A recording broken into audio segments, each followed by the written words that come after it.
Flush to his right. And no escaping this time as he'll go down. They got him for a sack.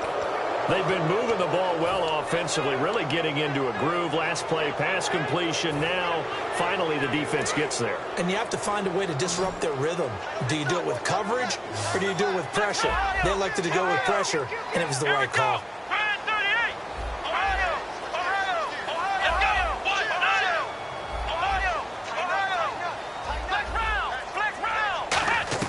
Got to try it here. He's back to throw. Steps away to his left. His throw caught at about the 5. And he'll be brought down right on the edge of the goal line at about the 1-yard line. Atlanta now coming out on the field. They're out in front. Last time they had to punt it away. We'll see if they can add to their lead now. They don't want to go out and punt it away again. This team now wants to get a cushion, put people away. They want to run their offense and have it end up in the end zone. And the quarterback won't take the snap here. This is the Wildcat look.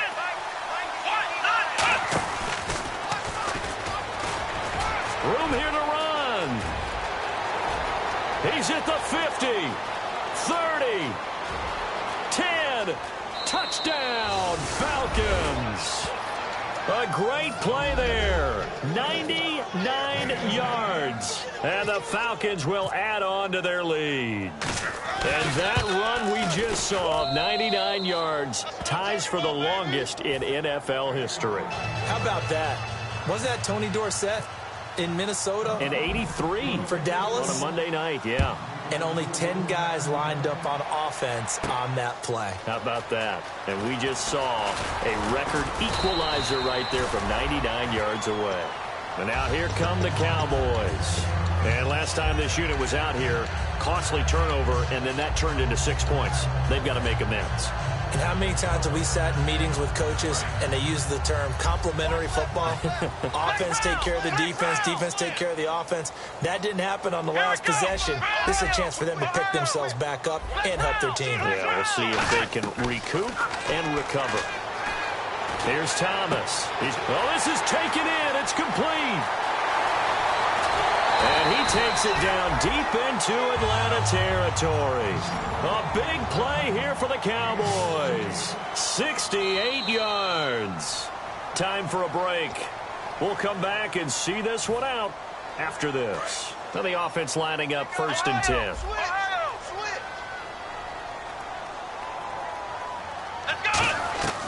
From the shotgun, he'll look to throw. And this is intercepted, and that should do it. A great read, and it's picked off. And a big turnover there as his guys will get the football back. So out come the Falcons now. And coming off a one-play drive that was so deflating for the defense, what's their mentality? How do they rally here and stop this offense? Well, hopefully there's some determination that sets in because they weren't ready to go on the last one. Give all the credit to the offensive guys for getting it done, but to allow a run of that length, that's just not being prepared. So now, are they determined? Are they ready to read their keys and make the proper plays? And we'll see how determined they are. And again here, we'll see the Wildcat. Let's go! And he's going to lose yardage. So now a timeout called by the Cowboys defense. It's just their first. They've got 2 more to use here in the final stages.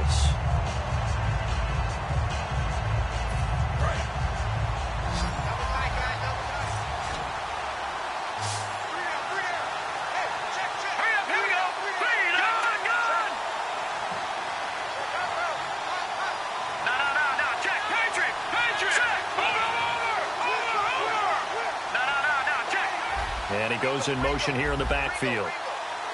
Looking to jam the receivers at the line here. Press coverage look defensively. Now this time he'll look to throw. He's going to sling this deep downfield. And intercepted. Maybe the turning point they need. A great read, and it's picked off. And his guys are going to take over at their own 48-yard line. And now Dallas gets set to take the field. And the interception thrown in the red zone last time. We'll see if they can rebound. I just have to think the last thing he said as they went back out there was, don't do that again. What do you think? What do you think? Yeah, I think that. I think that not only did he say that, but he also told him, let's put it in the end zone that it's supposed to be in, all right? The end zone we're trying to score. I know we're being a little bit facetious here, but the bottom line is take care of the football, and everything else should flow from there. Quick lesson, never ask the play-by-play guy a question. Hey, you're my partner. I know you're right there with me. And 2nd and 10, he'll look to throw again. And he'll be hit as he releases it, and that'll fall incomplete. We just saw another example of really good defensive football, which has led to the cushion that they have in this game. Got to him once again, knocked him on the ground, forced an incompletion. Yeah, they've set the tone. It's one thing to set the tone, another to come in here on the road and set the tone. On 3rd down, he'll drop to throw. Buying time to his left. He may try and run for this. Call it a pickup of 7, and that'll bring up 4th down.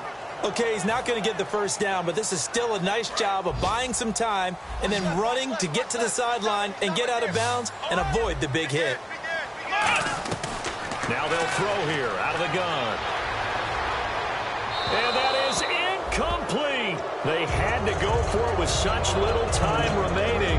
And the Falcons are close to finishing off this football game. Now the Falcons offense, they get ready to head back out here. And following the interception, we'll see what they can put together on this drive.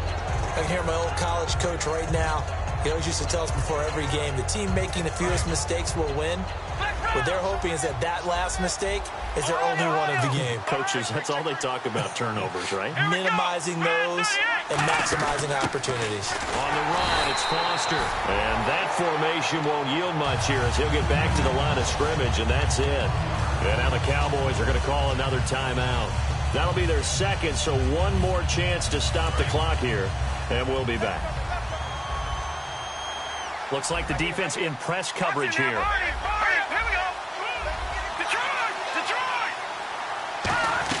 That one looks like he'll throw here. Going up top. And he's unable to grab it. Thought he might have had position. Couldn't hold on. 3rd down.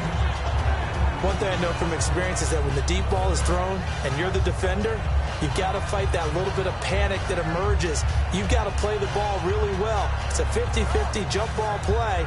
And guess what? They took a shot. How are you going to win it? And in this case, they managed to get it done. 3rd down here for the offense after the incomplete pass. Let's go. We got 3, fellas. We got 3. Watch it now, Barney. Halfback sent in motion.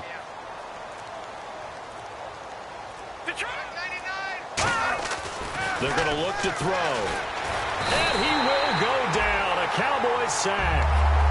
And a timeout here. Timeout taken. Whistles blown. Timeout taken by the receiving team. It'll be their 3rd and final timeout, so as they talk things over, we'll step aside. Here's Matt Bosher now as the drive goes backwards, so he's on to punt it away.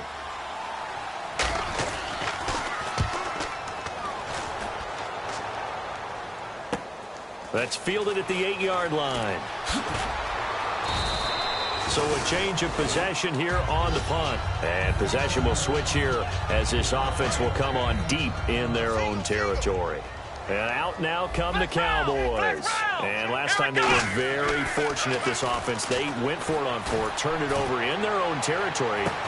And that's caught inside the 35. So a little grabbing there, but this time it goes against the offense for holding. And at this stage, down in the 2nd half, looks like they just wanted to find a way to get it in the hands of their playmaker, and they did. I think you're exactly right. I don't think the coordinator's looking at his play sheet and trying to figure out which play will work well. He's trying to figure out how to get the ball to the playmaker that you just described. Looking down at that sheet, you find people plays, not necessarily X's and O's, and that's exactly what they did there. On every offensive coordinator, every play caller sheet, they have about 5 or 6 plays per game that they call shot plays or big plays, and you don't get many opportunities to dial them up, and they just did, and they dropped it with a great chance to make a big play. That's going to hurt. So many offenses want to include their running backs into their passing offense and be able to swing the ball out or check it down to them, but sometimes those guys are just not as comfortable catching the ball as they are running it. Now on 3rd and long, they'll look to throw. It's caught right side. It turns. They'll wind up with 17 on that one, but they're still a bit short here for 4th. Well, they had a lot of real estate to make up there, but what a big-time play for them. Nice completion, excellent game. Now they're in 4th and manageable. Just a little short, though, with that marker. Being chased out left. Now a and that's caught inside the 35. And he's taken down, but not before he gets this into enemy territory across the 40. But, Charles, it's great to win at home in the NFL. When you win on the road, it's a little extra special, isn't it? It is because, let's face it, in most cases, you're not expected to go on the road and win in the National Football League. It just doesn't usually compute. So to get out there, get that done, and then head back to your city with one in the victory column, oh, that's a fantastic feeling. So for the Falcons, it's a much-needed victory as it gets them back to 2-4 on the year. And they will head back home next week. Meanwhile, for Dallas, the loss here will move them back to 500 at 3-3. And they'll look to regroup next week as they head to L.A. to take on the Rams.